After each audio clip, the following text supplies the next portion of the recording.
काशी विश्वनाथ ओगरदानी त्रिकालदर्शी कैलाशी अविनाशी भगवान शिव, जिनकी पुनीत पावन पवित्र शिव महापुराण की कथा भगवान शिव की कृपा से, करुणा से, उनकी उदारता से गांव दूधनाल तहसील उमरगा जिला धाराशिव की ये पवित्र पावन भूमि, जहाँ आप और हम पवित्र शिव महापुराण की कथा को श्रवण करने के लिए बैठे हैं। बड़े भाग्यशाली हैं आप सभी, आप और हम सभी जो भगवान शिव की ये पवित्र कथा श्रवण करने का सौभाग्य प्राप्त हुआ है। कथा के मुख्य आयोजक माननीय श्री राजेंद्र आनंदराव जी पाटिल साहब, धर्मपत्नी श्रीमती सो कस्तूरी राजेंद्र पाटिल जी, श्री विकास राजेंद्र पाटिल जी, श्वेता राजेंद्र पाटिल जी, श्री सागर राजेंद्र पाटिल जी, दूधनाल तहसील उमरगा। एक बार यजमान परिवार के लिए जोरदार ताली बजाकर उनका स्वागत अभिनंदन, जिन्होंने पवित्र पावन शिव महापुराण की कथा को दिव्यता प्रदान करी। कथा मंडप में विराजमान सभी अतिथिगण एवं भगवान शिव की परम भक्ति में डूबे सभी शिव भक्त, और तेरी कृपा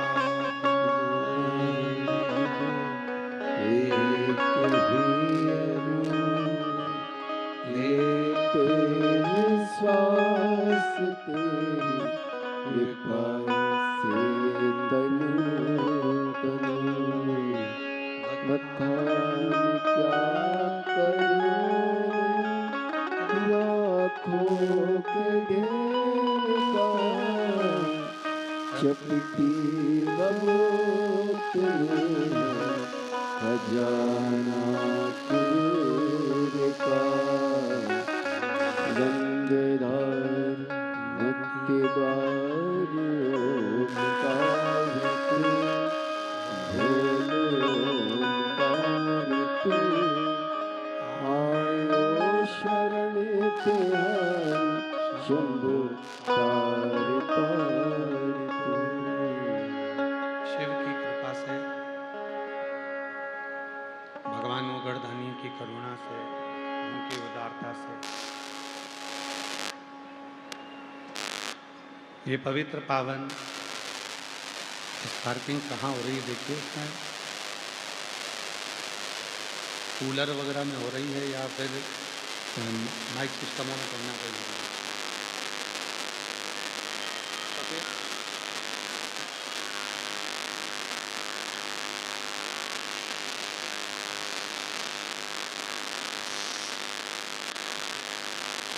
और शंभु इसको निकाल के देखो एक बार, सारे प्लागुन निकाल के देख लेगा। शंभु शरणे पड़ी मांगो घड़ी रे घड़ी, दुख काटो दया करी दर्शन आपो। शंभु शरणे पड़ी मांगो घड़ी रे घड़ी, दुख काटो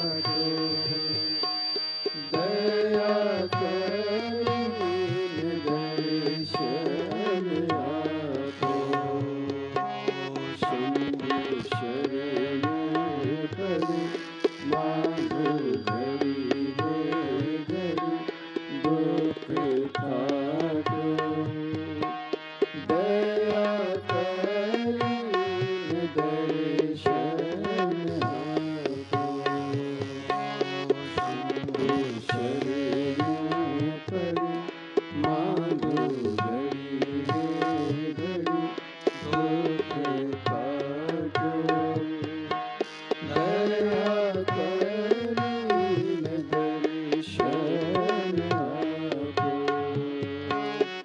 शिव कथा करती है महाराज। भगवान शंकर का पवित्र चरित्र वर्णन करता है, शिव तत्व कहता है।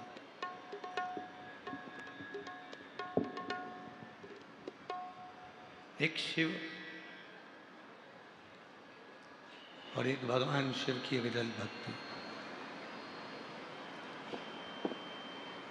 शिव महापुराण की कथा कहती है, भगवान शंकर का चरित्र कहता है, शिव तत्व कहता है।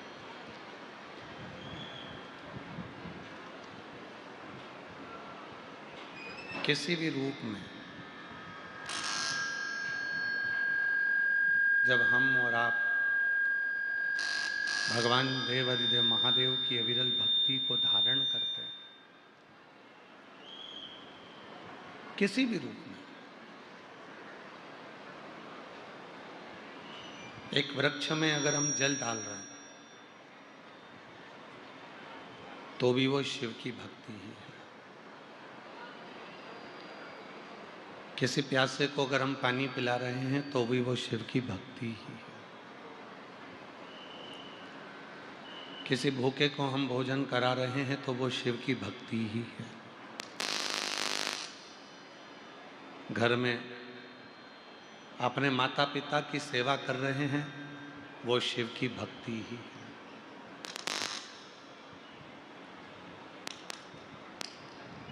भक्ति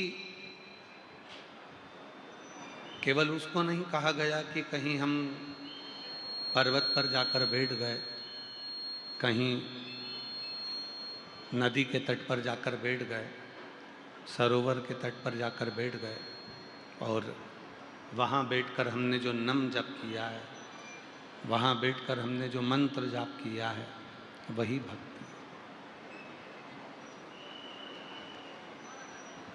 शिव पुराण कहती है कि भक्ति की मूलता वो है कि आप किसी के जीवन में,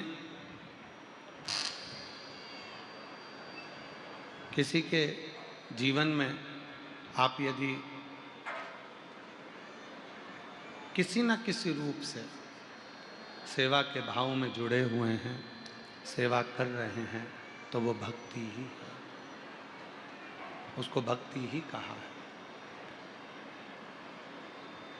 महाराज, एक बड़ा सुंदर सा चरित्र शिव महापुराण की कथा में आता है, ब्रह्मदेव का।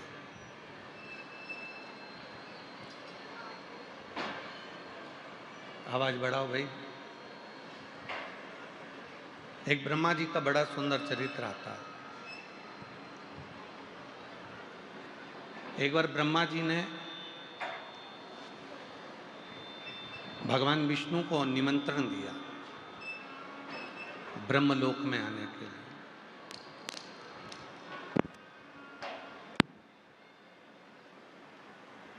और ब्रह्मा जी ने निमंत्रण दिया कि आप ब्रह्मलोक में पधारो। पर ब्रह्मा जी भगवान विष्णु के यहाँ तो निमंत्रण देकर आ गए। अरे भाई आवाज बढ़ाओ ना उधर की, आवाज बढ़ाओ उधर की। ब्रह्मा जी भगवान विष्णु जी के यहाँ तो निमंत्रण देकर आ गए। इंद्रदेव के यहाँ भी उन्होंने सूचना पहुंचा दी कि आपको आना है। गरुण और वरुण के यहाँ भी सूचना कर दी कि आपको आना है। पर ब्रह्मा जी ने एक सूचना भगवान देवाधिदेव महादेव के यहाँ नहीं करी।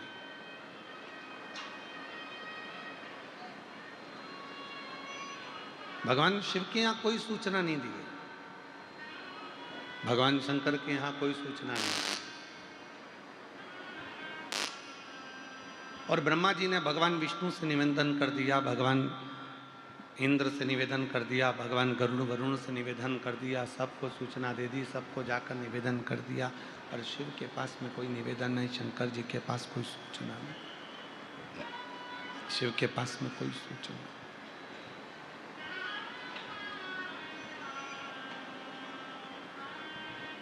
निमंत्रण दिया हुआ ब्रह्मा जी इंतजार कर रहे हैं कि अभी भगवान विष्णु आएंगे।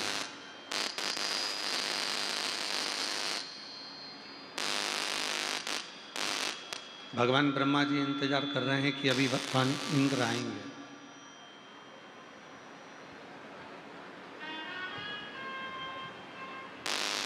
भगवान ब्रह्मा जी इंतजार कर रहे हैं कि वरुण आएंगे, ये देवता आएंगे, वो देवता आएंगे, पर कोई देवता ब्रह्मा जी के यहाँ पर नहीं पहुँचा। कोई भी देवता ब्रह्मदेव के यहाँ पर नहीं आया। ब्रह्मा जी के यहाँ कोई देवता पहुँचा ही नहीं। बहुत देर तक इंतजार किया।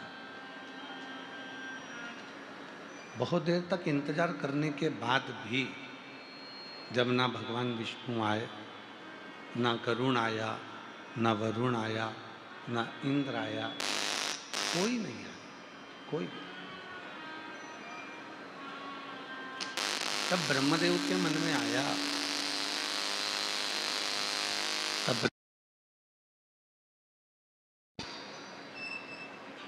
ब्रह्मा जी को लगा कि आखिर ऐसा क्या हुआ जो ना भगवान नारायण आ रहे हैं, ना इंद्र आ रहे हैं, ना गरुण आ रहे हैं, ना वरुण आ रहे हैं।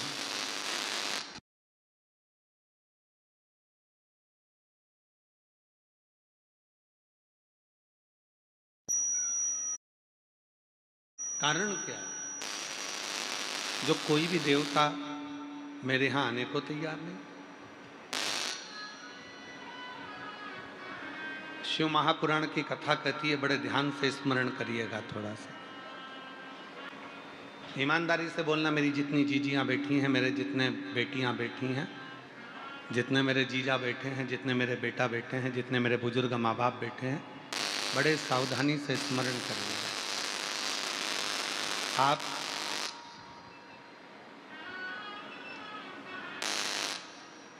पड़ोसन के कितने भी पांव पड़ लो,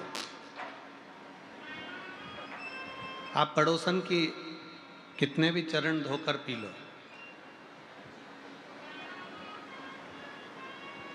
आप पड़ोसन को कितने भी चरणों को नमन कर लो, और घर की सास को नमन मत करो, घर की माँ को नमन मत करो, तो जरा विचार करिएगा, जरा सोचिएगा, विचारिएगा, स्मरण करिएगा। तुम्हें चाबी का गुच्छा कौन देगी? क्या पड़ोसन अपनी चाबी का गुच्छा तुमको देगी? जम के बोलो जरा। नहीं देगी। तुमने पड़ोसन को कितना भी नमन किया, तुमने पड़ोसन को कितना भी प्रणाम किया, तो भी वो अपनी जायदाद, अपनी प्रॉपर्टी, अपनी रकम, अपना सोना चांदी, अपना हीरा पन्ना, अपना जायदाद तुमको नहीं दे। वो तुमको नहीं दे। पर तुमने अपनी सास को प्रणाम करा चाहे ना करा, तुमने अपनी सास को नमन करा चाहे ना करा, फिर भी वो सास आखिरी में मरते मरते भी अपनी जायदाद का पूरा हिस्सा तुमको ही देकर जाएगी, तुमको ही। वो किसी दूसरे को देने वाले नहीं है, वो किसी दूसरे को प्रदान करने वाली नहीं है। शिव महापुराण का ब्रह्मा जी का जो ये चरित्र है, ब्रह्मदेव का जो वर्णन है शिव पुराण में, वो यही वर्णन कर रहा है कि ब्रह्मा जी ने भगवान विष्णु को निमंत्रण दिया, ब्रह्मा जी ने इंद्र को निमंत्रण दिया, ब्रह्मा जी ने गरुण वरुण को निमंत्रण दिया, ब्रह्मा जी ने सारे देवताओं को निमंत्रण दिया, पर ब्रह्मा जी ने भगवान शंकर को निमंत्रण नहीं दिया, भगवान शिव को निमंत्रण नहीं दिया। पर शिव पुराण की कथा कहती है, भगवान का चरित्र कहता है कि अगर सबको निमंत्रण दिया और कोई नहीं आया तो पूछा भगवान ब्रह्मा ने स्वयं देवऋषि नारद से कि तुम मेरे पुत्र हो, तुम मेरे बेटे हो, तुम मेरे पुत्र हो, कम से कम तुम तो बताओ कि भगवान विष्णु नहीं आते हैं,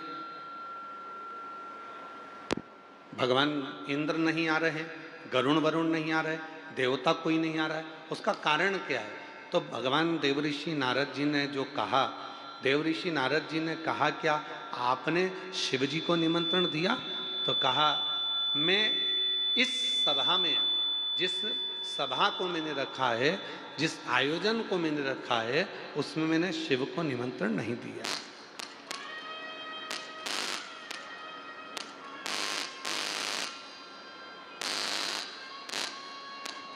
उसमें मैंने देवादिदेव महादेव को, भगवान शंकर को निमंत्रण नहीं दिया। उसमें मैंने देवादिदेव महादेव को कोई निमंत्रण नहीं दिया, शिव को कोई निमंत्रण नहीं दिया। अब देवऋषि नारद जी ने कहा ब्रह्मा जी से, आपने सबको निमंत्रण दिया, शिव को निमंत्रण नहीं दिया, सब देवता नहीं आए।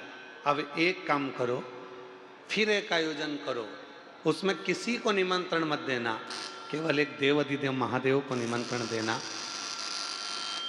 किसी को निमंत्रण मत देना, केवल एक देवादिदेव महादेव भगवान ओघड़दानी को, भगवान शंकर को निमंत्रण देना, और किसी को।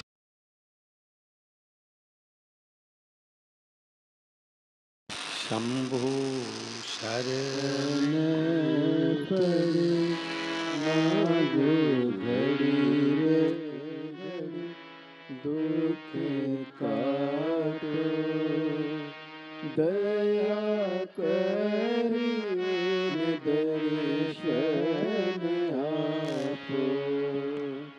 शंभु शरण पड़े मांगो घड़ी रे घड़ी, दुख काटो दया करी दर्शन आपो। शंभु शरण पड़े मांगो घड़ी रे घड़ी, दुख काटो दया करी दर्शन आपो। अब स्वयं भगवान देवऋषि नारद जी ने कहा,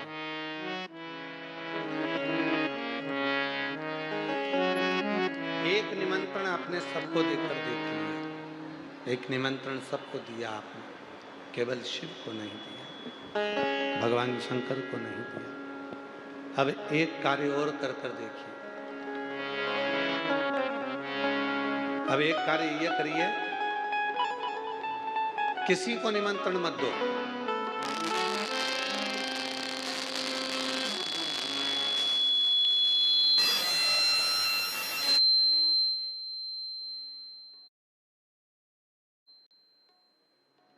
अब एक कार्य ये करिए कि किसी को निमंत्रण मत दो, अगर निमंत्रण देना है तो केवल एक देवादिदेव महादेव को, भगवान शिव को,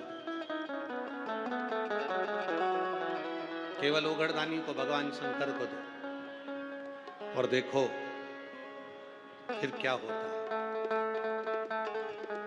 अब ब्रह्मा जी भगवान शिव जी के पास पहुंचे,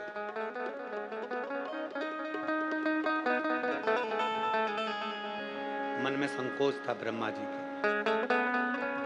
ब्रह्मा जी के मन में संकोच का कारण केवल इतना सा था कि मैंने इतना बड़ा आयोजन करा और उसमें शिव जी को निमंत्रण नहीं दिया था, और आज जब कोई देवता यहाँ नहीं आए, तब मैं भगवान शिव को अब निमंत्रण देना चाहता हूं। संकोच है ब्रह्मा जी के लिए। ब्रह्मा जी शिव जी तक तो पहुंचे ही नहीं।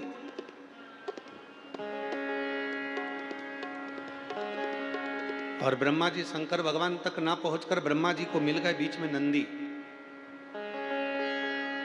और नंदी के पास में जाकर ब्रह्मा जी ने कहा, नंदीश्वर, देव अधिदेव महादेव जी से कह देना ब्रह्मा जी आए थे,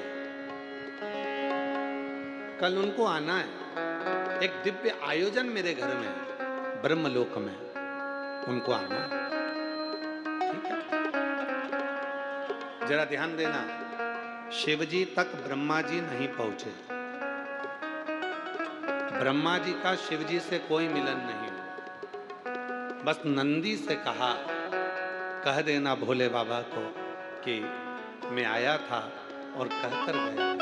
नंदी ने पूछा कि ब्रह्मदेव, तुम शिवजी से जाकर क्यों नहीं मिलते? तो ब्रह्मा जी ने तुरंत जवाब दिया, मैंने एक आयोजन रखा था, उस आयोजन में सबको निमंत्रण दिया था, पर शंकर भगवान को निमंत्रण नहीं दिया, जिसके कारणवश मेरे मन में थोड़ी सी लज्जा है, ग्लानि है। इसलिए अब मैं केवल शिव जी को निमंत्रण देने के लिए आया हूं, भगवान शंकर को निमंत्रण देने के लिए। आप कहो नंदी, आप शिव जी से कह देना, नंदी आप ओघड़दानी से कह देना, भगवान शंकर से कह देना। नंदी से कहकर ब्रह्मा जी चले गए। शिव महापुराण की कौमार एक खंड कहता है, शिव जी नंदी पर बैठकर चले ब्रह्मा जी के यहां,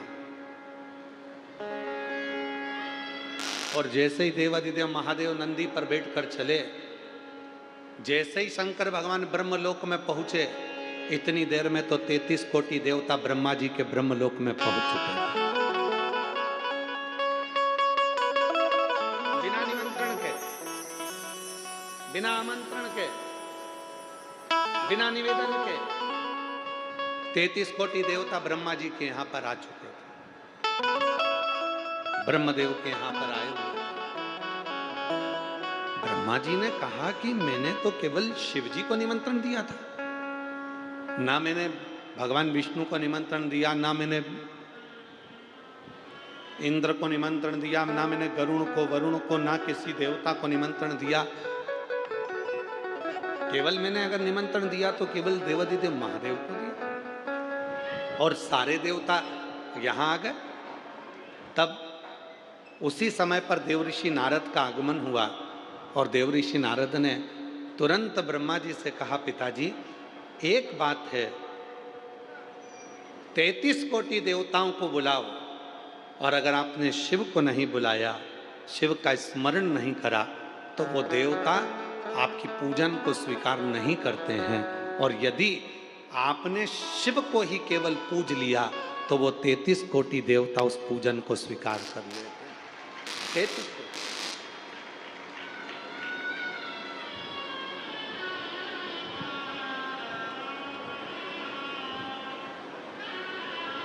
वीर शैव लिंगायत संप्रदाय के अंतर्गत, अगर यहाँ पर वीर शैव लिंगायत संप्रदाय के शिव भक्त अगर बैठे होंगे तो उनके स्मरण में रहेगा। वीर शैव लिंगायत संप्रदाय के अंतर्गत भगवान शंकर के शिवलिंग को स्त्री, पुरुष, बच्चे, बूढ़े, बुजुर्ग, जो भी घर का सदस्य होता है वो अपने गले में धारण करता है, अपने गले में धारण करता।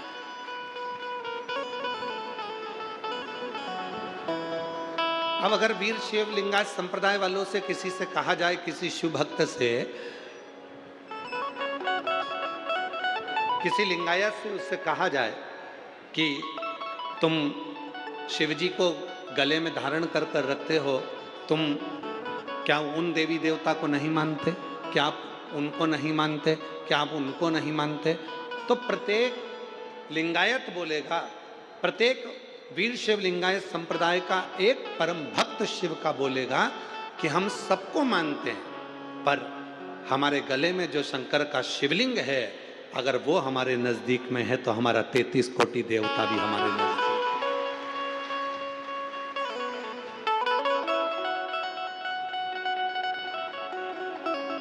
है। यदि एक शिवलिंग हमारे गले में है, एक शिवलिंग हमारे नजदीक में है, तो हमारे पास में 33 कोटि देवता था, सब हमारे नजदीक में, सब हमारे। कितना सुंदर कहा है, स्मरण करिएगा जरा। शिवलिंग पे चढ़े हुए जल को जब हम अपने ऊपर प्रोक्षण करते हैं, शिवलिंग पे चढ़े हुए जल को जब हम अपने ऊपर छींटते हैं, शिवलिंग पे चढ़े हुए जल को जब हम आचमन करते हैं, और हम आचमन कर कर या प्रोक्षण कर कर अपने ऊपर छींट कर कहीं पर भी चले जाएं, किसी भी जगह पर चले जाएं, किसी से भी मिलने, किसी भी स्थान पर पहुंच जाएं, शिव महापुराण की कथा कहती है, जब तक शंकर के शिवलिंग का जल तुम्हारे मस्तक पर चढ़ा रहता है, तुम्हारे कपड़े पर छुआ हुआ रहता है, तब तक तुम जिस जिस से मिलते हो सभी को गंगा के स्नान का पुण्य फल प्राप्त होता रहता है। गंगा के स्नान।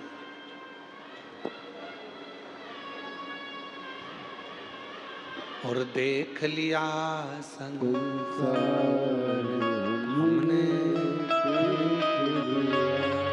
सब मतलब के यार हमने देख लिया, झूठे नाते झूठे रिश्ते, झूठे नाते झूठे रिश्ते, अरे झूठा है संसार हमने देख लिया, देख लिया संसार हमने देख लिया, सब मतलब के यार हमने देख लिया। शंकर भगवान पर चढ़े हुए, और कई लोग कहते हैं गुरुजी वो शिव जी का चढ़ा हुआ जल जो हमारे मस्तक पर पड़ा हुआ है, हमारे कपड़े पर पड़ा हुआ है, वो तो सूख जाएगा, फिर भी किसी का स्पर्श करेंगे और उसको गंगा के स्नान का फल मिल जाएगा। ये जब जल सूख गया, जब जल समाप्त हो गया, तो फिर उसका फल कैसे मिले? शिव महापुराण की कथा कहती है, अपने कपड़े पर जब पानी का छींटा लग जाता है, अपने तन पर कहीं पानी की एक बूंद भी गिर जाती है, तो ध्यान देना, जब तक उस पर दूसरी बूंद ना पड़े तब तक वो स्थान पर उस बूंद का स्मरण, उस बूंद का स्थान बना ही रहता है, चाहे वो सूख जाए, चाहे वो चले, चाहे वो सूख जाए, वो बूंद का स्थान बना ही रहता है। शिव पर चढ़ा हुआ जल, भगवान शंकर पर चढ़ा हुआ जल जब हम प्रोक्षण करते हैं, शिव पर चढ़े हुए जल को जब हम अपने ऊपर छींट कर जाते हैं, शंकर पर चढ़े हुए जल का जब हम आचमन कर कर जाते हैं, तो जिस जिस से मिलते हैं, जिस जिस के करीब में जाते हैं, सबका उद्धार कर देते हैं, सबका कल्याण।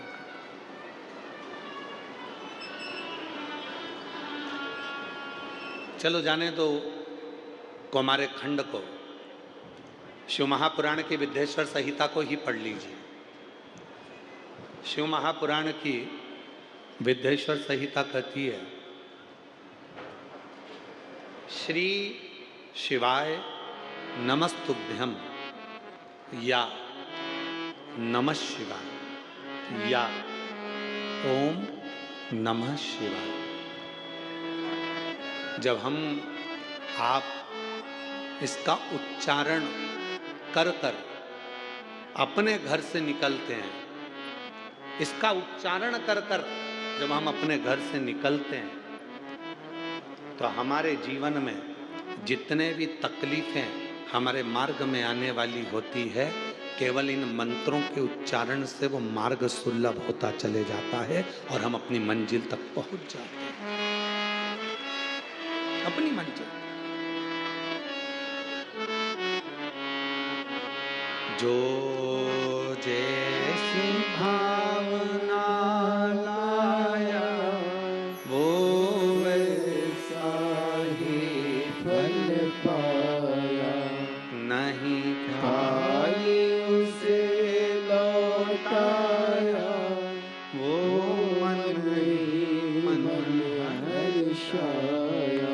और कर दिया माला माल काशी वाले ने लुटा दिया भंडार काशी वाले ने लुटा दिया भंडार काशी वाले ने कर दिया माला माल काशी वाले ने। शिव के केवल प्रोक्षण से, शिव के जल के केवल आचमन से, पहले भी कथा में कांच फिर कहते हैं, वृक्ष में पानी देना है, पत्ती पर दोगे, फूल पर दोगे, फल पर दोगे, टहनी पर दोगे कि जड़ में दोगे? जम के बोलो, कहां दोगे? जड़ में। फूल पर कोई पानी नहीं देगा, पत्ती पर कोई पानी नहीं देगा, टहनी पर कोई पानी नहीं देगा, फल पर कोई पानी नहीं देगा। पानी देगा तो वो केवल जड़ में देगा। उसी तरह जड़ में जल दिया, पत्ती को मिल गया, जड़ में पानी दिया, फल को मिल गया, जड़ में पानी दिया, फूल को मिल गया, जड़ में पानी दिया, टहनी को मिल गया। उसी तरह शिव महापुराण की कथा कहती है कि शिव को यदि हमने एक लोटा जल चढ़ाया तो वो 33 कोटि देवताओं को प्राप्त हो। 33 कोटि।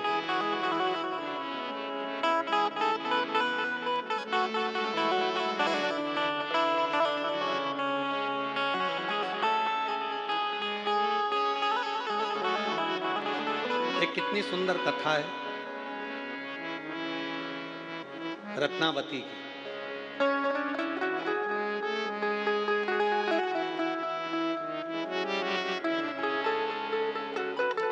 दक्षिण भारत में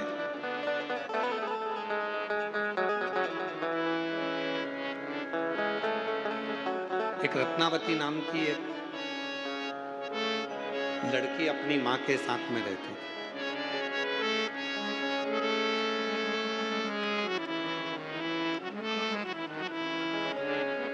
शिव के प्रति उसका भाव बड़ा था, भगवान शंकर के प्रति उसकी श्रद्धा, भगवान शंकर के प्रति उसका भाव बड़ा प्रबल था।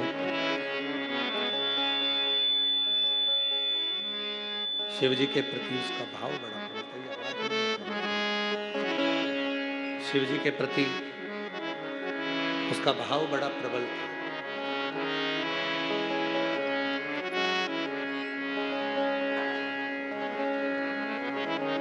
रत्नावती का नियम था,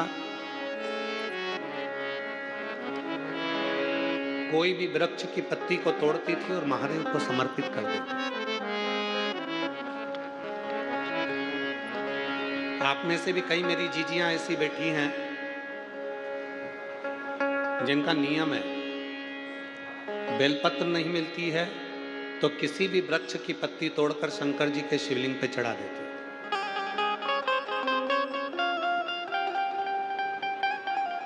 और उसको देखने वाले कई लोग ऐसे होते हैं जो मना करते हैं कि तुमने कौन सी पत्ती चढ़ा दी, क्या शिव जी को ये पत्ती चढ़ाना चाहिए, क्या भगवान शंकर को ऐसा समर्पण करना चाहिए, क्या भगवान शंकर को ये पत्ती चढ़ाना चाहिए, क्या शिव जी को वो पत्ती चढ़ाना चाहिए। पर उसका मन, उसने शिव पुराण की कथा जिसने सुन रखी है, भगवान शंकर की कथा को जिसने सुन रखा है, शिव जी की कथा को जिसने स्मरण कर रखा है, उसकी चित्त वृत्ति में ये बात रहती है कि पत्ती कोई सी भी हो, तोड़ी और शंकर जी को चढ़ा दी। हमारा काम है भगवान को समर्पित करना, फिर उसका काम है उसको स्वीकार करना। हमने अपने भाव से उसको दे दिया, हमने अपने भाव से उसको।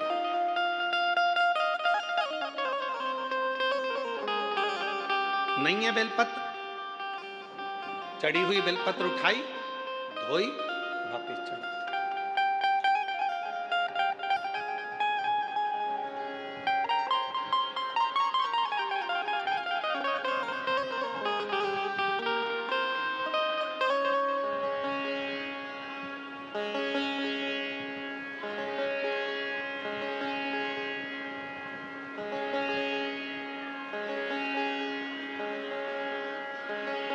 इसी महाराष्ट्र की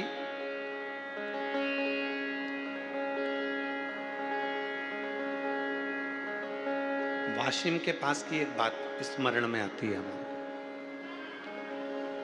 महाराष्ट्र के वाशिम के पास की।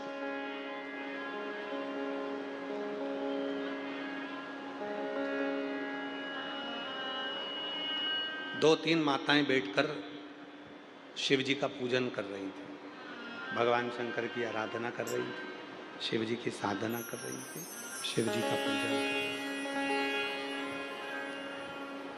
इतने में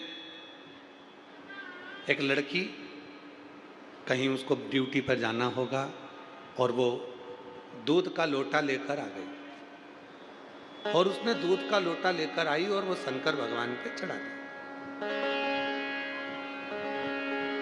अब जितनी भी मेरी जीजियां बैठी थी जो पूजन कर रही थी, वो नई नई साड़ियां पहनकर, कोई उत्सव होगा तो पूजन कर रही थी। अब वो जल चढ़ाया शंकर जी पे, और लड़की को जल्दी जाना था तो जल्दी से चढ़ाकर जो गई तो वो सारा दूध का जो छींटा था, दूध का जो भाग था, जो जितनी मेरी जीजियां बैठी थी सबके कपड़े पर, सबकी साड़ी पर, सबके ऊपर चला। दोनों में सब माताओं ने मिलकर उस लड़की को पकड़ लिया, विवाद छिड़ गया, खूब विवाद हुआ।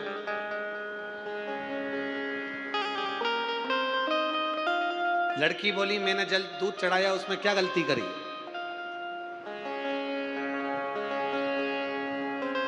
मेरे को कॉलेज जाना था, चढ़ा कर मैं जा रही थी।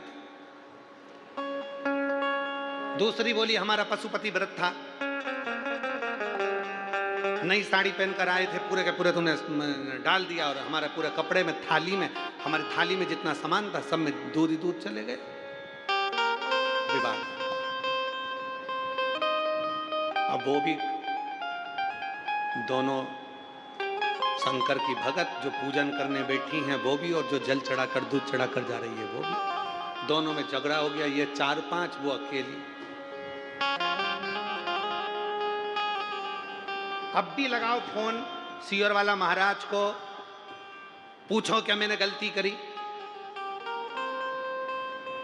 इधर से वो 5 बैठी थी, उनने भी फोन लगाया, उधर से वो अकेली ने भी फोन लगाया, सीओर फोन गया, सीओर से आशीष का नंबर लिया, आशीष को फोन लगाया, आशीष उस समय पर हमारे पास में नहीं था, उसने विकास महाराज को फोन लगाया, विकास महाराज भी उस समय हमारे पास नहीं थे, फिर उन्होंने सत्यम महाराज को फोन लगाया, सत्यम महाराज को फोन लगाया, फिर सत्यम महाराज हमारे पास में आकर बोले गुरुजी एक माताओं का थोड़ा सा विवाद छिड़ा, और उसमें थोड़ा सा दोनों की तरफ से फोन आ रहा है, पहले आप वो जो बैठ कर पूजन कर रही हैं उनसे कुछ बात कर लो, फिर वो जो खड़े होकर जो दूध चढ़ाई उससे बात कर लो।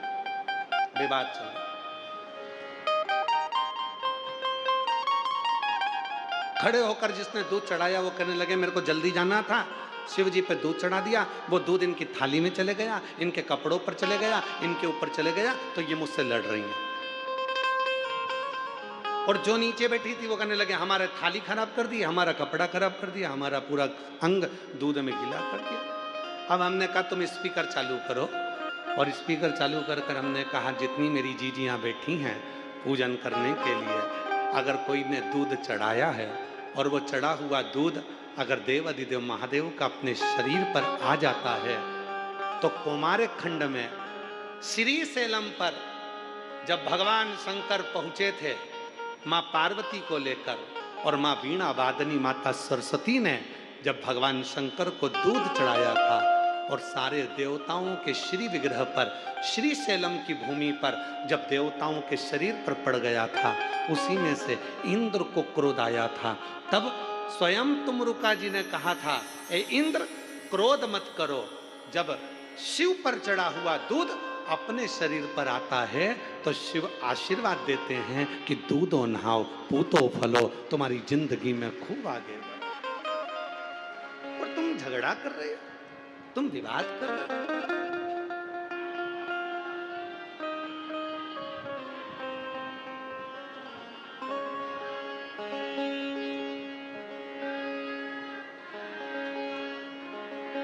वीर शिवलिंगायत संप्रदाय के अंतर्गत शिवजी के शिवलिंग को हाथ की हथेली पर रखकर अभिषेक किया जाता है।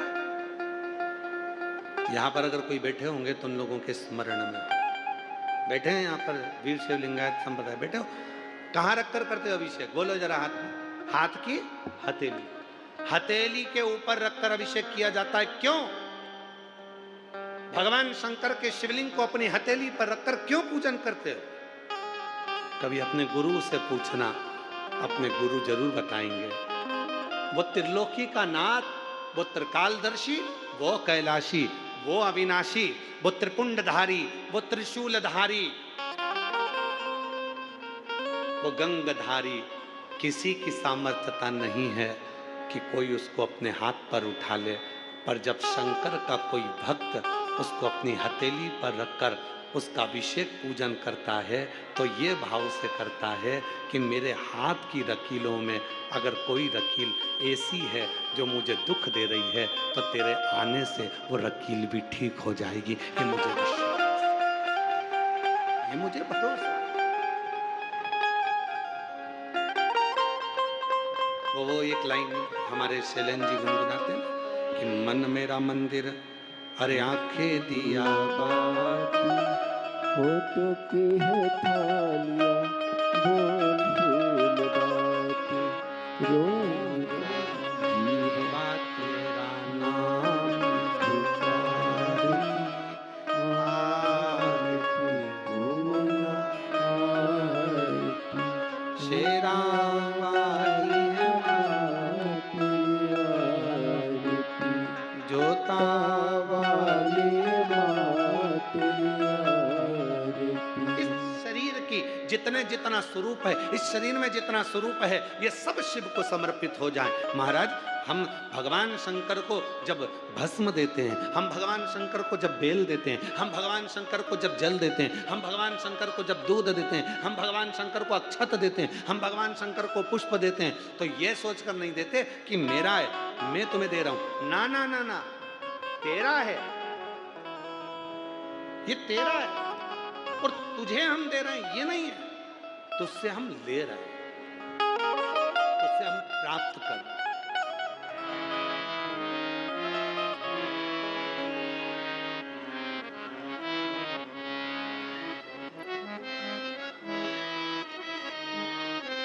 ये हमारा नहीं है, ये सब तेरा है। यहाँ कुछ भी मेरा नहीं है, यहाँ सब कुछ तेरा है। यहाँ मेरा अपना कुछ भी नहीं है, यहाँ सब कुछ तेरा है। हमारा क्या? दक्षिण भारत की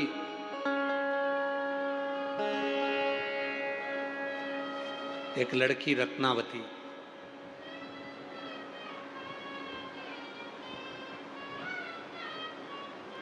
शिव की परम भगत, वृक्षों की पत्ती तोड़कर भगवान शंकर को चढ़ा देती। बैठी हैं यहाँ पर कई माताएं मेरी, कई जीजियां मेरी, जिनका एक मियां में कई पत्ती तोड़ी, शिव जी को नहीं है बेलपत्र चढ़ा दिया।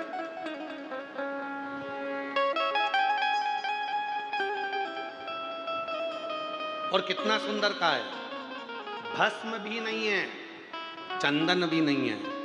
भगवान शंकर को देने के लिए तुम्हारे पास में अगर भस्म नहीं, चंदन नहीं, रोली नहीं, मोली नहीं, तो कहा अपने हाथ की 3 उंगलियां यदि देव अधिदेव महादेव को मात्र स्पर्श कर देते हो तो भी चंदन, रोली, अबीर और भस्म के बराबर हो जाता है। केवल अपनी 3 उंगलियों का स्पर्श मात्र भी हमें सुख दे जाए। स्पर्श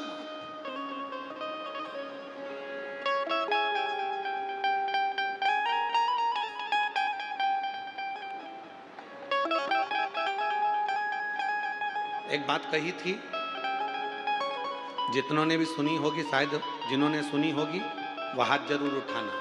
एक बार हमने कहा था, शिव महापुराण के स्कंद पुराण के अंतर्गत काशी खंड में वर्णन मिलता है।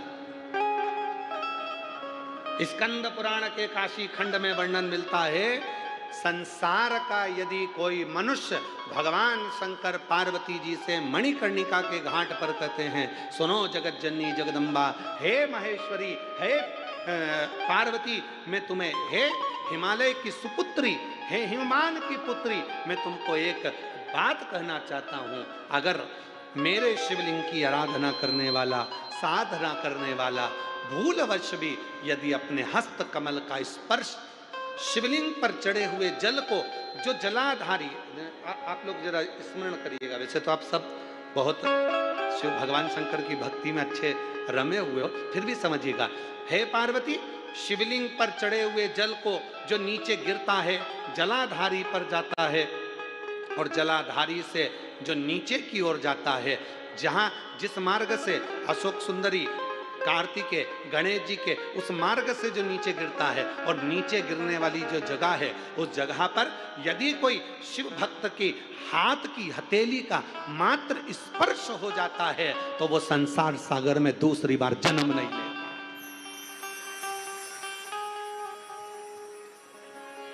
स्कंद पुराण में भगवान देवाधिदेव महादेव काशी खंड में यह वर्णन करते हैं, काशी खंड में। इसलिए जो शिव को भजने वाले हैं, शंकर का स्मरण करने वाले हैं, शंकर की भक्ति करने वाले हैं, शंकर की भक्ति में डूबने वाले हैं, जो शिव जी का अभिषेक करते हैं, वो क्या करते हैं? शिव जी का अभिषेक करते करते शंकर भगवान को स्पर्श करते हैं, स्नान कराते कराते वो भगवान शंकर की जलाधारी को हर ओर अपनी हाथ की हथेली से रगड़ते हैं, उसको स्पर्श करते हैं, उसको छूते हैं। क्यों? क्योंकि ये संसार सागर से हमारा दूसरा जन्म, इस संसार सागर में हमारा दूसरा जन्म, इस संसार सागर में फिर हम जन्म ना लें, इस संसार सागर में हम बार बार जन्म ना लें। पुनरपि जननम पुनरपि मरणम, जन्म और मृत्यु के प्रपंच से हम छूट जाए।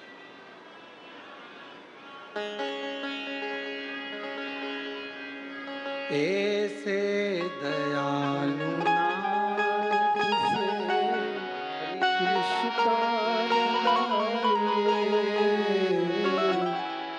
ऐसे दयालु नाथ से रिश्ता बनाइए, मिलता आपको जो कुछ भी चाहिए, मिलता आपको जो कुछ भी चाहिए। ऐसा करिश्मा होगा जो हुआ कभी नहीं, ऐसा करिश्मा होगा जो हुआ कभी नहीं। मांगा है भोलेनाथ से वरदान। सब बोलो, सब। अधिक मास का महीना है, पुरुषोत्तम मास है। मांगा है भोलेनाथ से वरदान। आवाज नहीं आई, यहाँ तक आवाज आना चाहिए सबकी। मांगा है भोलेनाथ वरदान, तेरी कृपा बनी रहे जब तक है जिंदगी, तेरी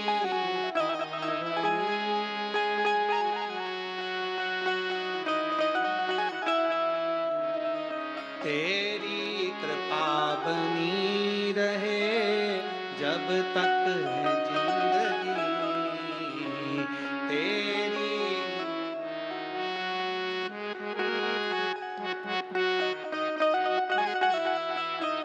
ओ मांगा है भोलेनाथ से वरदान,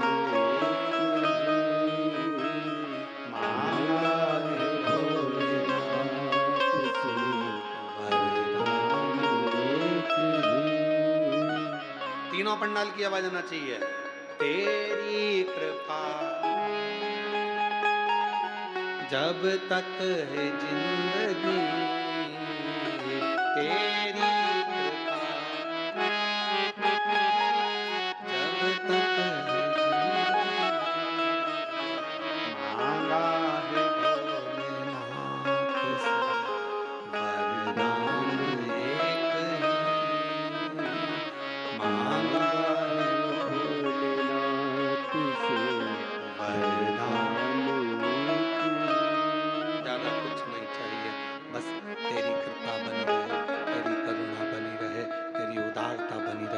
तेरी दया बनी रहे और तू कृपा करता रहे। इससे ज्यादा हमको कुछ नहीं चाहिए, इससे ज्यादा हमको कुछ नहीं चाहिए।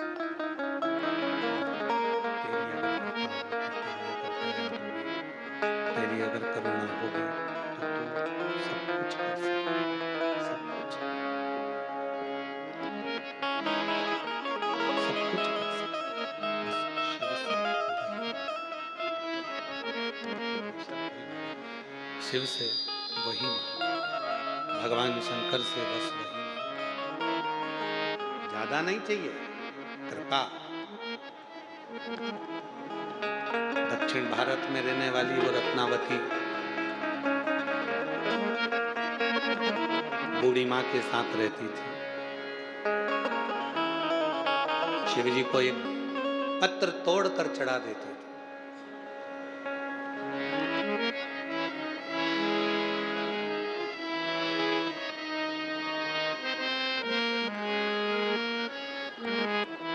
बहुत सुंदर परिवार मिल गया,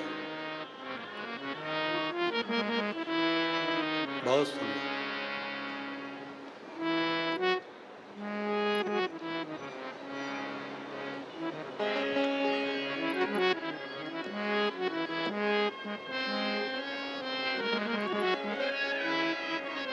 कई लोग पूछते हैं, गुरुजी हम शिव जी को जल चढ़ाते हैं तो उसका फल मिलता है? हमने कहा लकड़ी को देखा है तुमने? लकड़ी को,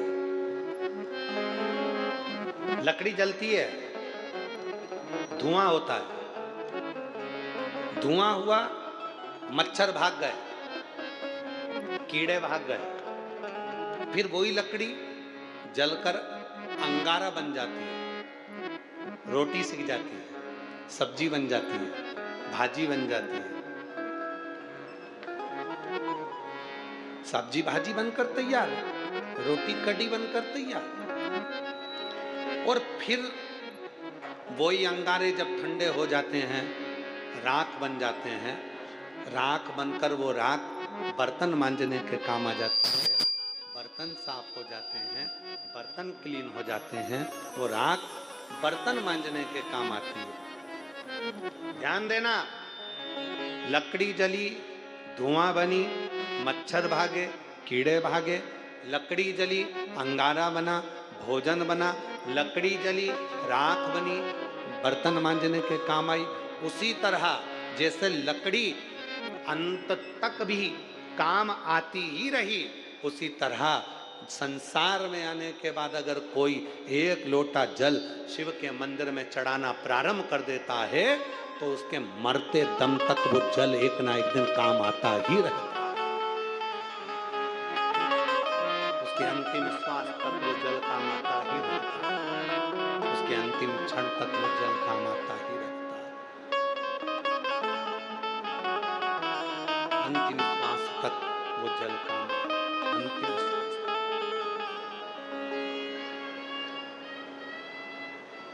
जब कोई बीमार हो जाता है, हॉस्पिटल में उसको वेंटिलेटर पर डाल देते हैं,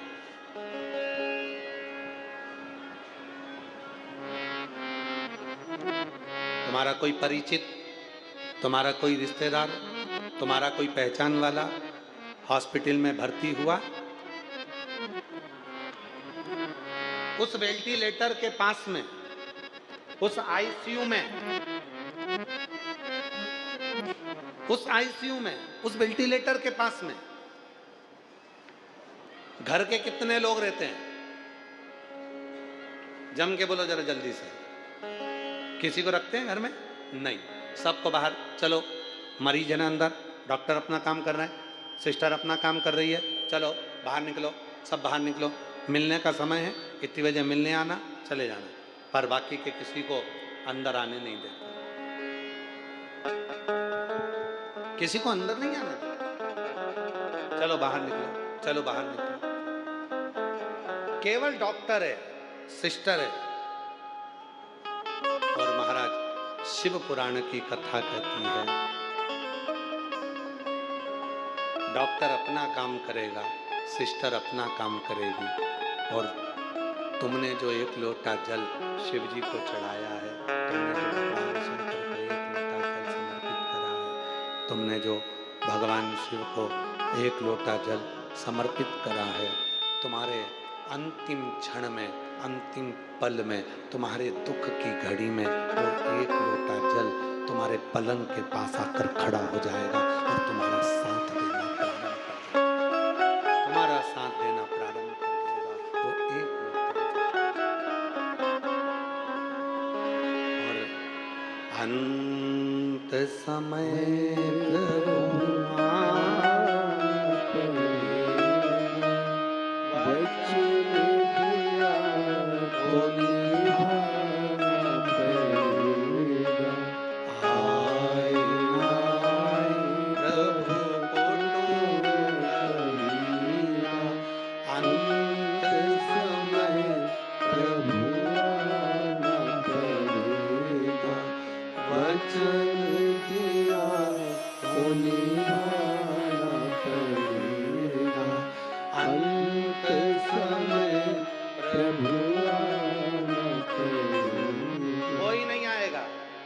पलंग पर पड़े होगे, अंतिम सांसें गिन रहे होगे, डॉक्टर अपना काम करेगा, सिस्टर अपना काम करेगी, सब अपने कर्म में लगे होंगे, घर वाले बाहर बैठे हुए होंगे, नेत्रों में जल भरा होगा और उस समय पर कोई काम नहीं चल रहे, आपके सुनो तो सभी, सब कोई काम नहीं करेगा, तब काम करेगा तो तुम्हारा किया गया भजन और तुम्हारा दिया गया एक लोटा जल ही काम करेगा। और वो जो काम करेगा वो कोई नहीं कर सकता। वो जो काम करेगा वो जीवन की सार्थकता सिद्ध कर देगा। वो जो काम करेगा वो जीवन का सुख आनंदित कर देगा। वो जो काम, कोई काम नहीं।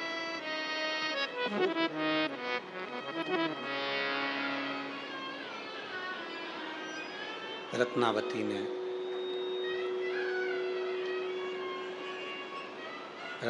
ने पेड़ों की पत्तियों को तोड़कर शिव जी को चढ़ाना प्रारंभ करा, भगवान शंकर को चढ़ाना प्रारंभ करा। उसका नियम था, उसका क्रम था।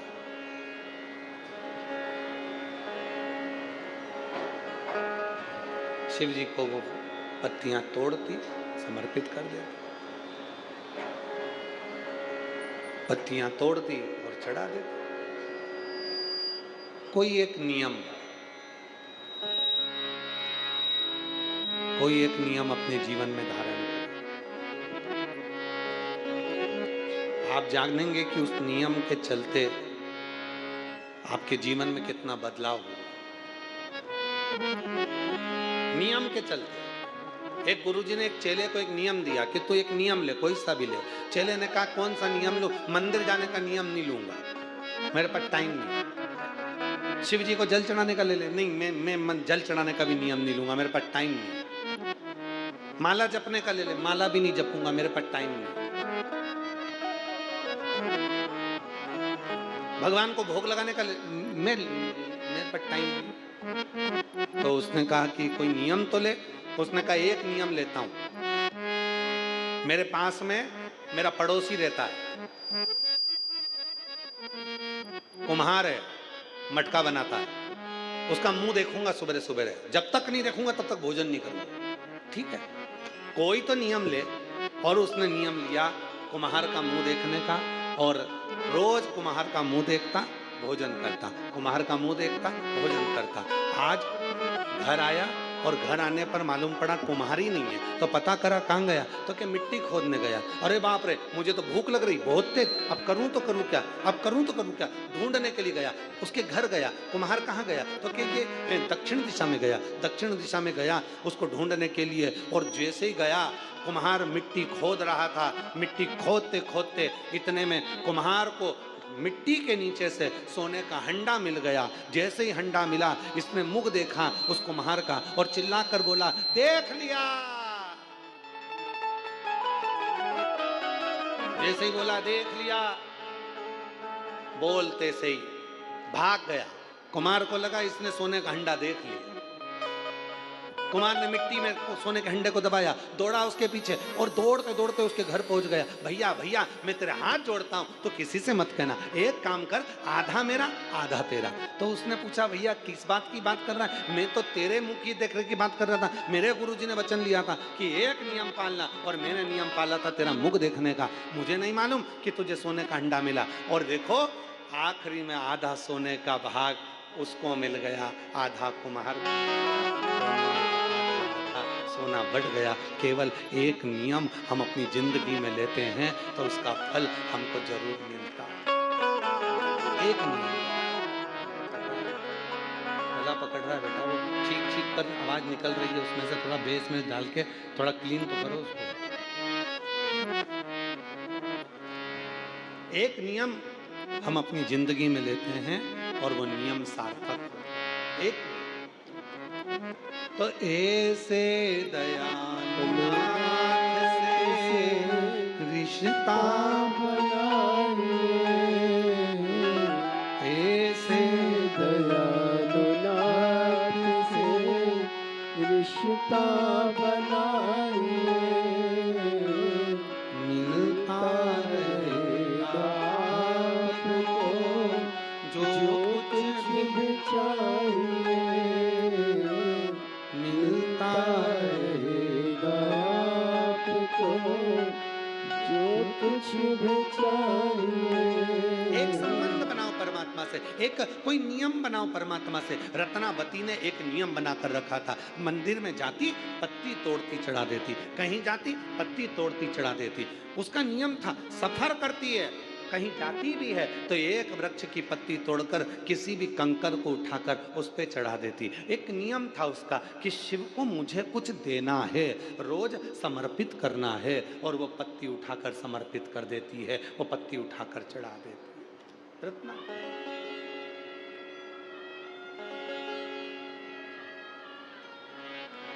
शिव ने कृपा कर दी, भगवान शंकर ने करुणा कर दी, भगवान शिव ने दया कर दी। और मेरे भोले बाबा ने क्या दया करी कि रत्नावती का विवाह हुआ। इतने अच्छे घर में उसका विवाह हो गया, अच्छा वर मिल गया, अच्छा घर मिल गया, अच्छा। पर जिस वर से उसका विवाह हुआ उसके घर में ना सास थी, ना ससुर था, ना देवर था, ना जेठ था, ना ननन थी, ना नंदोई था, केवल अकेला लड़का था जिससे उसका विवाह हुआ। अब आप लोग तो कहोगे अच्छा है गुरुजी, कोई नहीं था। पहले के समय में लड़की के लिए लड़का ढूंढते थे तो बड़ा घर ढूंढते थे, कम से कम लड़की के 4-5 काका ससुर, ताऊ ससुर हों, 2-4 मामा ससुर हों, 3-4 फूफा ससुर हों, 2-4 मौसा ससुर हों, लड़की के कम से कम 2-4 देवर जेठ हों। इतना बड़ा परिवार देखते थे। क्यों? लड़की के लिए बड़ा परिवार इसलिए देखा जाता था कि लड़की को अगर कोई दुख होगा वो अपने पति से नहीं कह पाएगी, ससुर से नहीं कह पाएगी, तो काकी सास से कह देगी, काकी से नहीं कहेगी ताई से कह देगी, ताई सास से नहीं कह पाएगी ननन से कह देगी, एक ननन से नहीं बोलेगी तो दूसरी ननन से बोल देगी, दूसरी ननन से नहीं बोलेगी तो मौसी से बोल देगी, मौसी से नहीं बोलेगी तो मामी से बोल देगी, मामी से नहीं बोलेगी तो बुआ से बोल देगी। किसी को कहकर अपना मन तो हल्का कर लेगी, इसलिए बड़ा परिवार देखते थे। आज के ज़माने में लड़की के लिए जो घर ढूंढा जाता है, छोटे से छोटा, छोटे से छोटा, बिल्कुल छोटा लड़का जॉब में, हाँ, कहाँ कर रहा है? बेंगलोर में। अच्छा,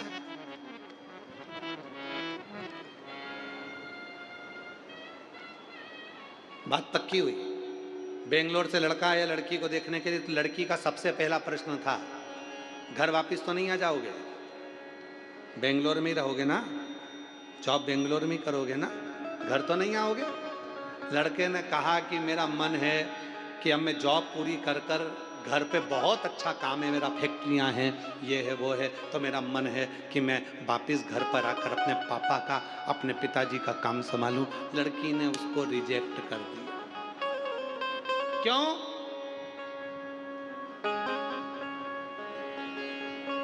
कोई नहीं चाहिए, केवल मैं तुम दोनों रहें। कोई अपने को बोले नहीं, कोई अपने को कहे नहीं, कोई अपने को टोके नहीं। बस मैं अपनी मर्जी की करूं, तुम अपनी मर्जी का करो। पर शिव पुराण की कथा कहती है, हर बेटी को चाहिए शादी करने से पहले वो अपने माँ बाप से बोले कि मेरे घर को देखना तो बड़ा देखना, कम से कम मेरे घर में 2-4 लोग तो हों जिनसे मैं हंस बोल कर बात कर सकूं और अपने जिबड़े की दुख को कह सकूं, अपने मन को हल्का कर सकूं, अपने मन को। पर आज के लोग नहीं कहते, आज के लोग नहीं कहते। रत्नावती को जो घर मिला वो अकेला लड़का, रत्नावती को जो घर मिला वो अकेला लड़का, कुछ नहीं करता, कोई परिवार में सदस्य नहीं, अकेला, अपने काम में लगा हुआ, अपने कृत्य में लगा। अब आया रत्नावती का जापे का समय, गर्भ से हो गए, गर्भस्थ हो गए, गर्भ में बच्चा आ गया,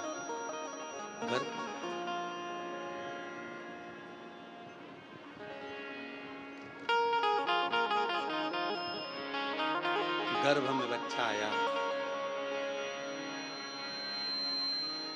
पति ने अपनी पत्नी से कहा, सुनो, यहां पर कोई जापा कराने वाला, डिलीवरी कराने वाला या बच्चे को जन्म देने वाला कोई नहीं, तुम अपनी मां के घर चले जाओ।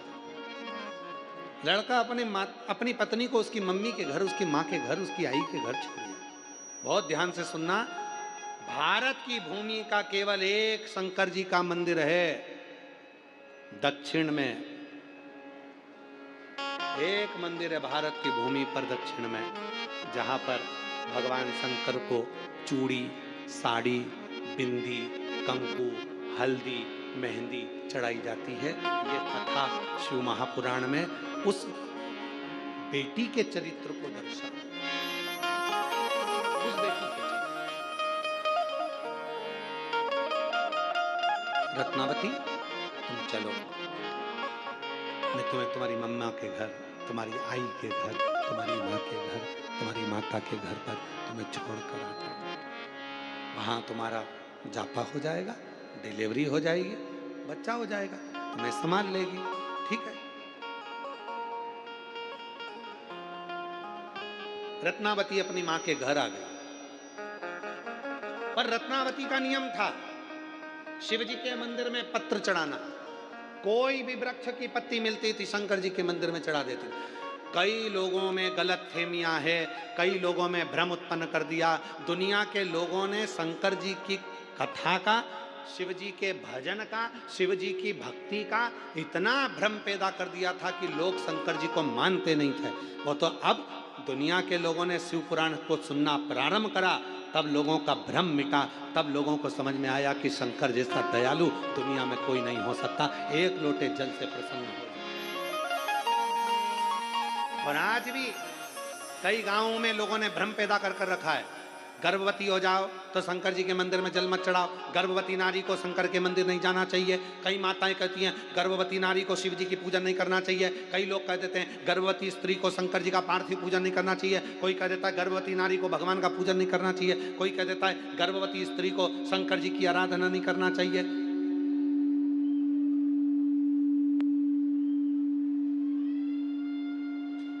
कई लोग ऐसे जो दिन भर कुछ ना कुछ ज्ञान देते ही रहते हैं। गर्भवती स्त्री को शिव जी का पूजन नहीं करना चाहिए, गर्भवती नारी को शंकर जी को जल नहीं चढ़ाना चाहिए। और शिव पुराण क्या कर रही है?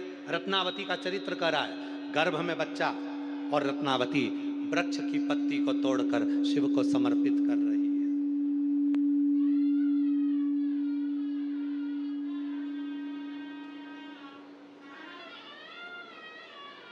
रत्नावती भगवान शंकर को वृक्ष की पत्ती समर्पित कर रही है। सावधान होकर सुने, कथा का स्मरण करें। आस्था चैनल के माध्यम से जितने भी लोग कथा को श्रवण कर रहे हैं, जितने देश के लोग कथा को सुन रहे हैं और जितने पंडाल में बैठकर कथा का तत्व ग्रहण कर रहे हैं, आप फेसबुक यूट्यूब पर कथा सुन रहे हैं, बड़ी सावधानी से सुनना। जो लोगों ने भ्रम उत्पन्न करा है उसको ये कथा सुनाना, रत्नावती का चरित्र सुनाना।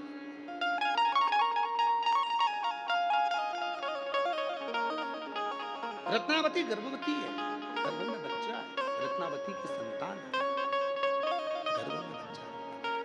और रत्नावती विचार करती है, रत्नावती के मन में भाव आता है, वृक्ष की पत्ती को तोड़कर रत्नावती शिव जी को समर्पित करती है। वृक्ष की पत्ती को तोड़कर रत्नावती शंकर भगवान को समर्पित करती है।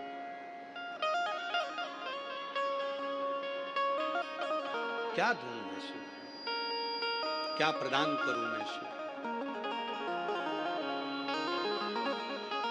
कहां से लाऊं गंगा, कहां से लाऊं यमुना, कहां से लाऊं गंगा, कहां से लाऊं यमुना, कहां से लाऊं सरयू आपार पड़ी रे, भोले तेरी सेवा हमसे ना बनी रे, शिव शंकर तेरी सेवा हमसे ना बनी रे।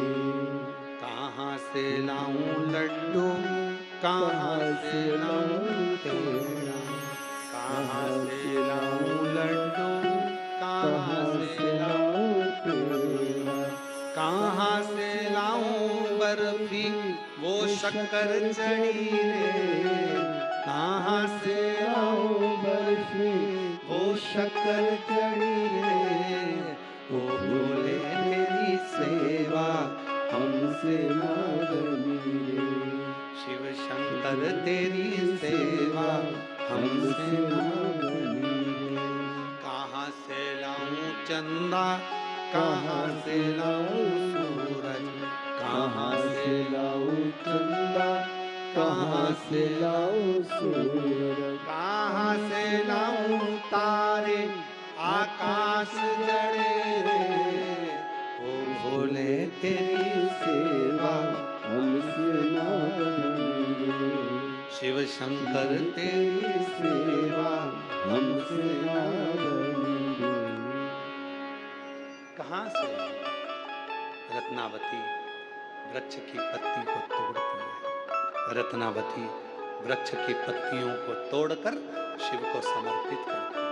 शिव भगवान उघड़दानी को पत्तियां दे, गर्भवती है।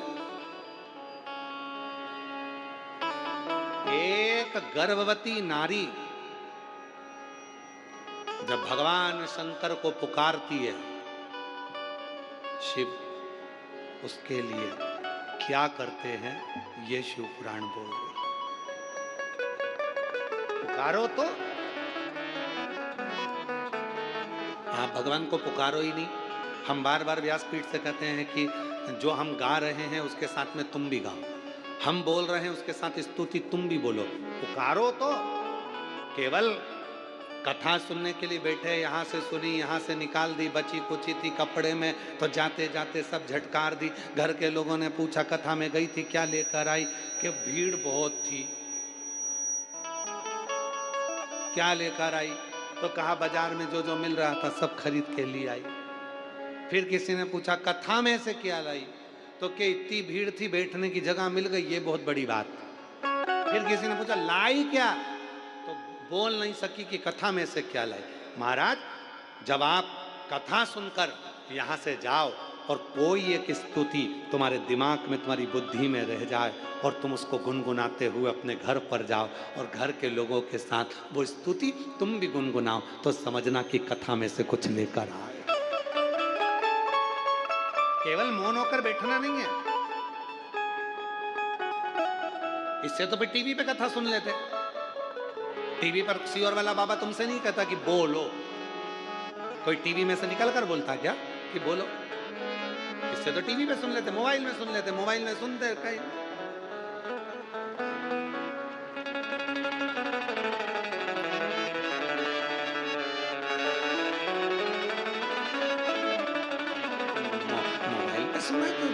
कहीं इधर मुंह, कहीं उधर मुंह, कहीं ऐसे कहीं वैसे। तो टीवी पे मोबाइल में तो तुम्हारी मर्जी, जैसा तुम चाहो वैसे बैठ के सुनो। पर कथा सुनने के लिए शिव महापुराण की कथा में अगर दूधनाल तुम पहुँचे हो महाराष्ट्र की इस पवित्र धरा पर पहुंचे हो तो यहाँ तुम्हें केवल बैठना नहीं है, पुकारना है। पुकारने से मतलब है साथ में बोलना है। पुकारने से क्या होगा, तुम यहाँ से जाओ भैया, जरा जाते जाते कहीं ना कहीं भिखारी को देखना, भिखारी बैठा होगा, चिल्ला रहा होगा, पुकार रहा होगा, दे दो भैया दे दे, भैया दे दे। जब पुकार रहा होगा तो कोई ना कोई उसको 5-10 रुपया 1-2 रुपया तो दे ही देगा, निश्चित है।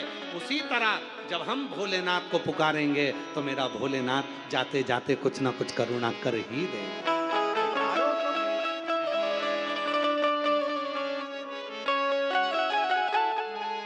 फिर से बोलो, सबकी आवाज आना चाहिए। मांगा है भोलेनाथ वरदान, तेरी कृपा बनी रहे जब तक जिंदगी, तेरी कृपा बनी रहे जब तक मांगा है भोलेनाथ से वरदान। पुकार पुकार, बहुत जोरदार।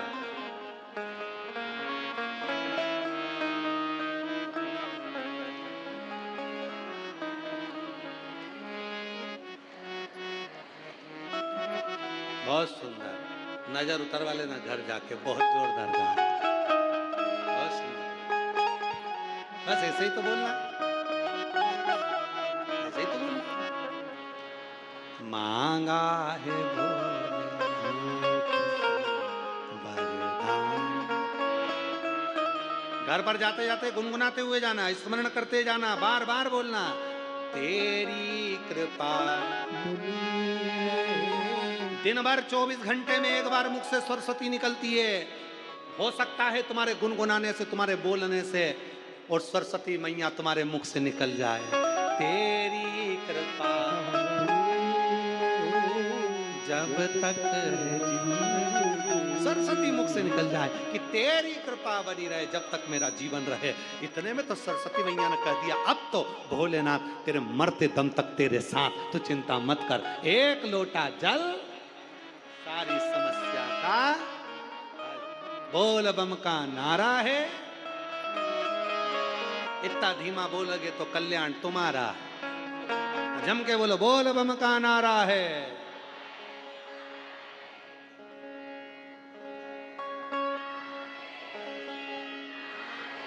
लगा करंट, करंट लगा, अभी असर दिखा। हार हार, अच्छा बोलना, दमदारी से बोलना जी। दीन बंधु दयालु दया कीजिए। जो दोनों हाथ उठा के हर हर महादेव नी बोले उसको उठा लीजिए। अच्छा बोलो दम से, हार हार। कितनी जल्दी बोले, अच्छी दमदारी से बोले, मतलब पक्का है। अभी तुम और होना चाहिए ना। हम ज्यादा हर हर महादेव हम ज्यादा नहीं बोलते, क्योंकि कई लोग गाड़ी चलाते चलाते कथा सुनते हैं, तो हमने बहुत कम हर हर महादेव बोलना कम कर दिया। क्योंकि लोग गाड़ी चलाते चलाते कथा सुनते तो उनके पत्र पहले बहुत आते थे। मोटरसाइकिल पे जो जाते थे, कथा कान में कथा सुन रहे हैं, और हम कह देते थे कि दीन बंधु दयालु दया कीजिए, जो हर हर महादेव नहीं बोले उसको उठा लीजिए, तो बेचारा पहले गाड़ी रोकता था, फिर हर हर महादेव करता था। तो जितने आसपास में गाड़ी चलाने वाले थे वो उसको देखते थे, इसको हो क्या गया, कहीं मिर्गी का दौरा तो नहीं आ गया। तो हमने धीरे धीरे कहना बंद कर दिया ये कि अब आप लोग बोला करो, स्मरण पुकारो उसको।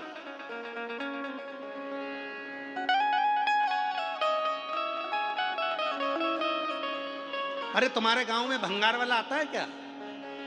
अरे जम के तो बोलो, आता है? उसको भंगार मिलता है? अच्छा, सब्जी वाला आता है? कपड़ा वाला? ओहो, आवाज लगाता है? सब्जी वाला आवाज लगाता है, गोभी लो, भिंडी लो, गिलकी लो, तुम दौड़ कर आते हो।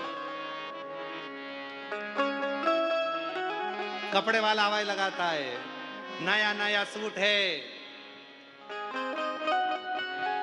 वो वाली फिल्म में वो हीरोइन ने पहना था, ले आओ। कपड़े वाला आवाज लगा रहा है। फिर वो सामान वाला,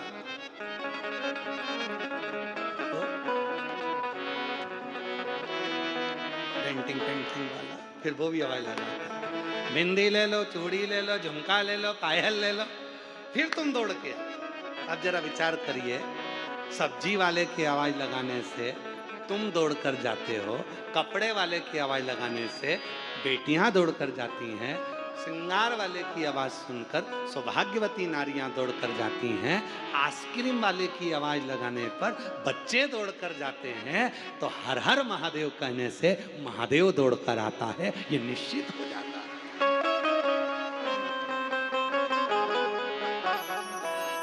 शिव दौड़ा।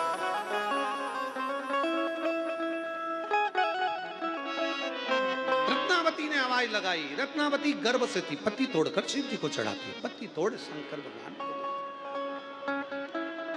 भोलेनाथ जी को समर्पित कर।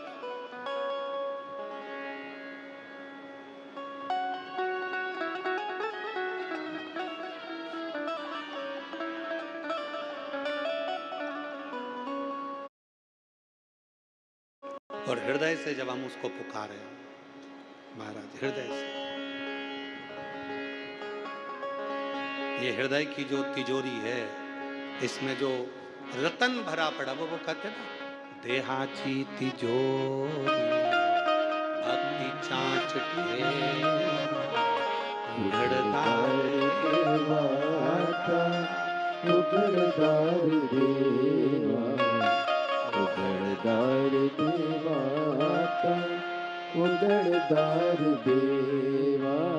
देहाची तिजोरी भक्ति चाँच तेरा, उघड़दार देवाता, उघड़दार देवा, उघड़दार देवाता, उघड़दार देवा। जितना पुकार रहे हैं, हमारे भीतर के रतन को, माणिक को, हीरे को, पन्ने को हम जितना लुटा रहे हैं, उतना शिव हमारे करीब में आ,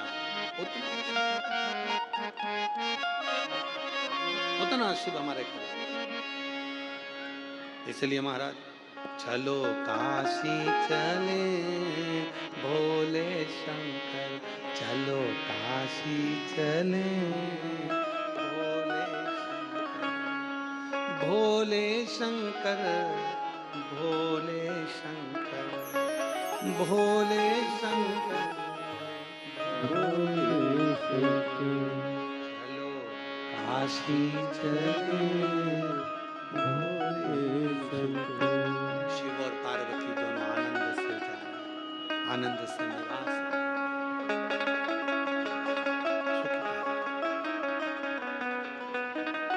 रत्नावती के गर्भ में बच्चा है, माँ के घर में रह रही है। प्रसव पीड़ा रत्नावती के शरीर में होने लगी, प्रसव पीड़ा।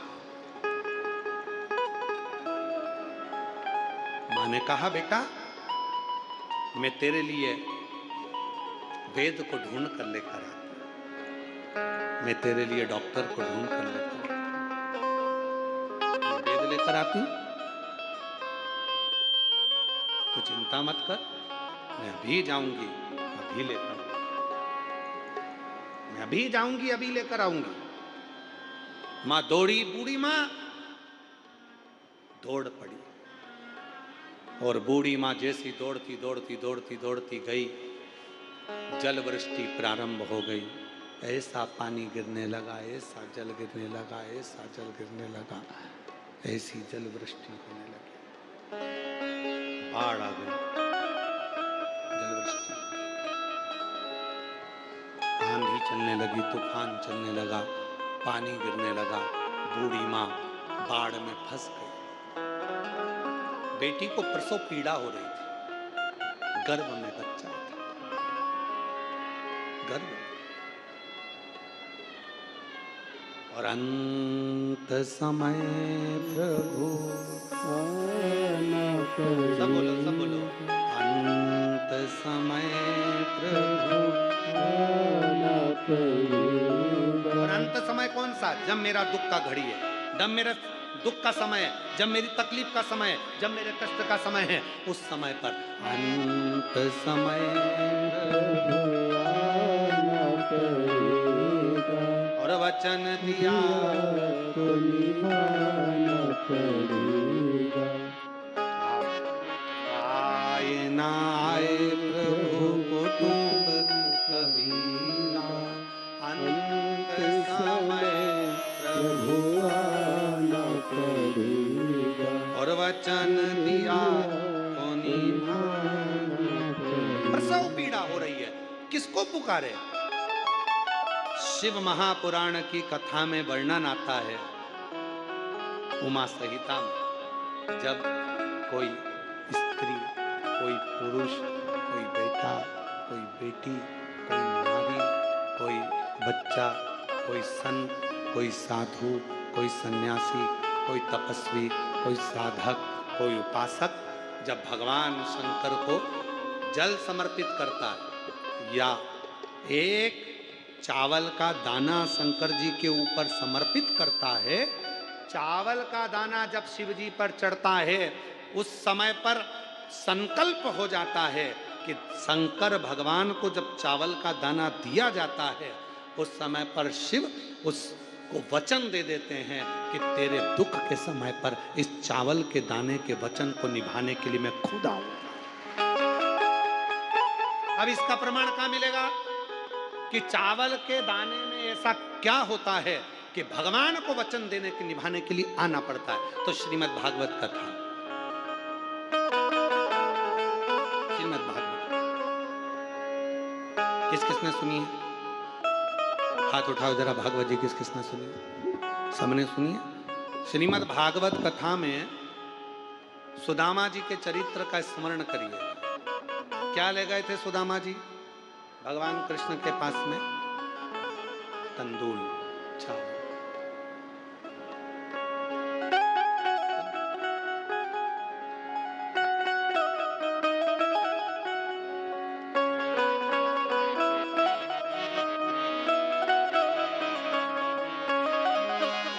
लगाया गले से सुदामा को,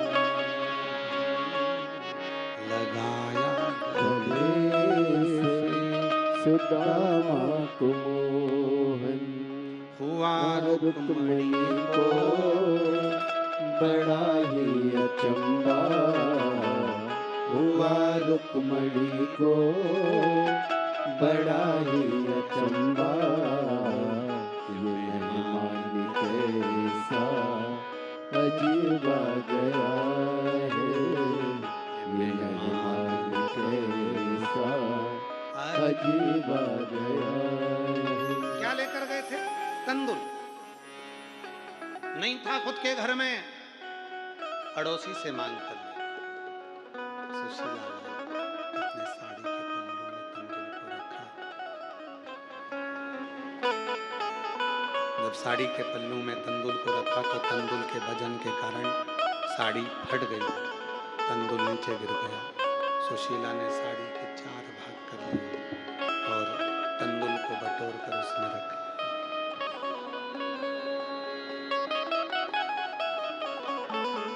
बटोर कर उसमें रखा, लेकर सुदामा जी को दिया।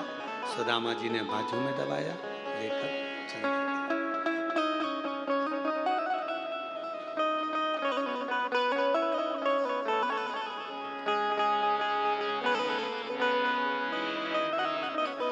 चरण पखारे भगवान कृष्ण। मेरी भाभी ने कुछ भेजा, सुदामा जी ने छुपाया, कृष्ण ने निकाली, तंदूल लेकर हाथ में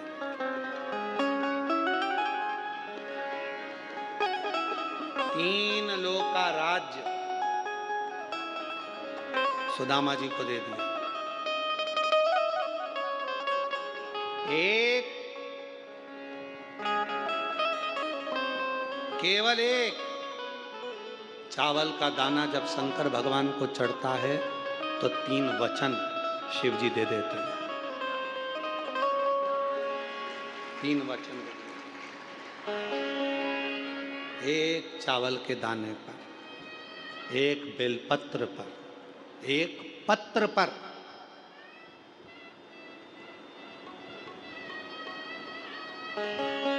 एक चावल के दाने पर 3 वचन मिल जाते हैं। जैसे ही शिवलिंग के ऊपर आखा, आखा जानते हो ना आप लोग, क्या बोलते हैं इधर महाराष्ट्र में? आखा, पूरण, अक्षत, एक चावल का दाना आखा, खंडित नहीं है, पूर्ण आखा अक्षत जब शिव को समर्पित किया जाता है, वो एक चावल का दाना 3 वचन को दे देता है। शिव कहते हैं तूने मुझे जो अक्षत दिया है,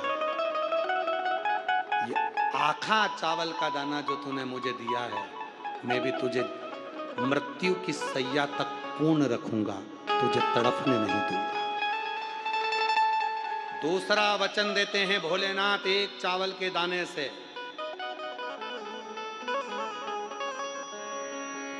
दुनिया में केवल एक अन्न है, चावल, जो कभी वापिस चावल से पैदा नहीं होता।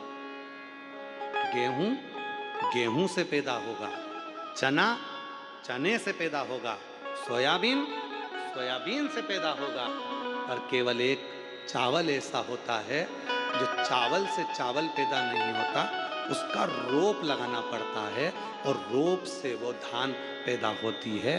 तो ये वापिस जन्म नहीं ले सकता, ये पूर्ण हो गया। तो शिव जी दूसरा वचन देते हैं, जिसने मेरे शिवलिंग पर अक्षत चढ़ाया है उसका दूसरा जन्म नहीं होता, वो पूर्ण हो जाता है। वो मेरा। तीसरा वचन एक चावल के दाने से शिव देते हैं। एक चावल, तूने मुझे अक्षत दिया, तूने मुझे अक्षत दिया, शंभु शंभु शंभु, तूने मुझे अक्षत दिया है। और ये अक्षत जो तूने मुझको दिया है, अक्षत का मतलब होता है कभी क्षय ना हो, समाप्त ना हो। तूने मुझे अक्षत दिया है, तेरे घर का वैभव और तेरे घर का धन कभी समाप्त नहीं होगा, वो पूर्ण ही बना रहेगा।